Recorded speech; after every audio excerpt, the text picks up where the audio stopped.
Ready to open the hood? UseTool for the tutorials. And for car parts, the right idea is the Mr. Auto app. Easy, fast, and with better prices than on the website.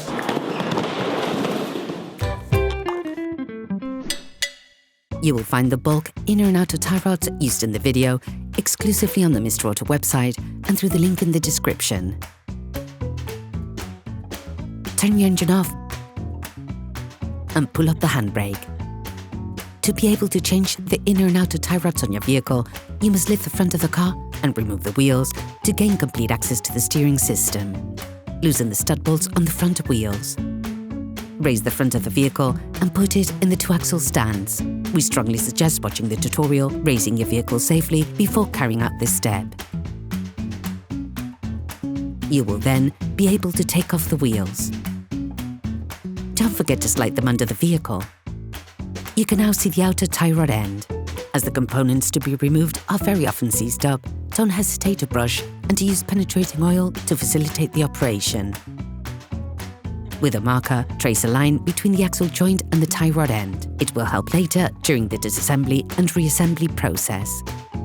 Using an adjustable spanner, release the holding nut on the tie rod end. It is there to stop any form of rotation of the two pieces towards each other, as this could have an impact on the geometric settings of your vehicle. Now, using a 90mm spanner, a socket wrench and a 5mm Allen socket, release the holding lock nut on the tie rod. Depending on the condition of the vehicle, the ball joint can sometimes be so rusty that you will need to cut it off with a grinder.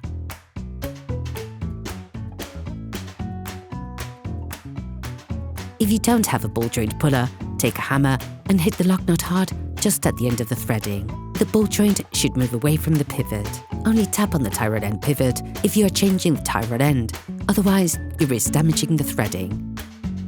Paying careful attention to the point of reference, unscrew the tie rod end, counting the number of turns necessary to extract the tie rod end.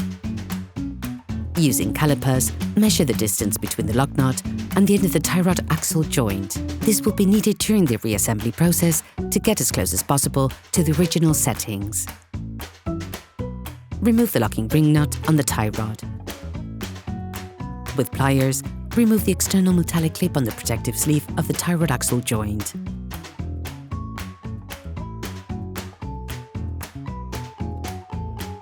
With a cutter, cut the external part of the sleeve so that you can remove it.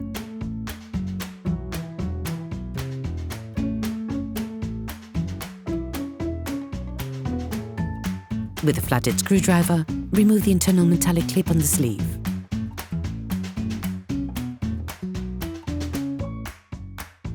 Remove the sleeve.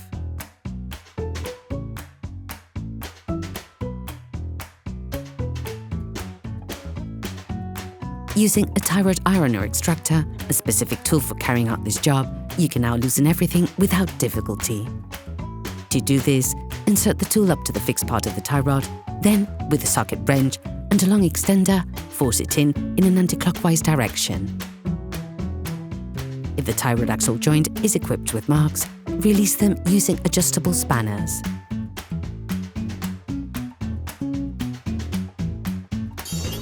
Please support us, subscribe and like the video, that will be really cool. You will find the bulk parts and products used in the video on the Mr. Auto site and in the link in the description. Take the new axle joint and unscrew the lock nut provided with it.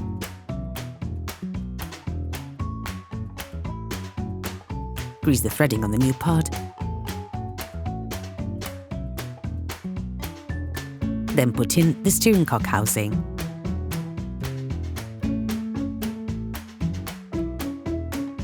Still using the same tool or using an adjustable spanner, block the tie rod axle joint, but in a clockwise direction this time. Finish off the tightening with a torque wrench. Then remove the tool. Take the new sleeve. Grease the end, as it will make it easier to put the sleeve on.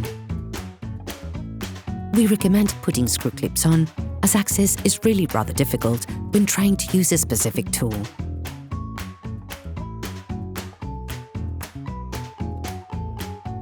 Tighten the clip, being careful not to exaggerate for fear of damaging the protective sleeve. Then put the external clip back in place. Screw the lock nut back on until the distance measured with the caliper is reached. Take the new tie rod end. Put the tie rod end back in place, making the same number of turns as counted during disassembly. Put the tie rod end into the pivot. Put the nut provided with the new part in place and tighten it using a socket wrench. Finish off the tightening with a torque wrench. Screw the lock nut onto the tie rod end on the side of the tie rod axle joint.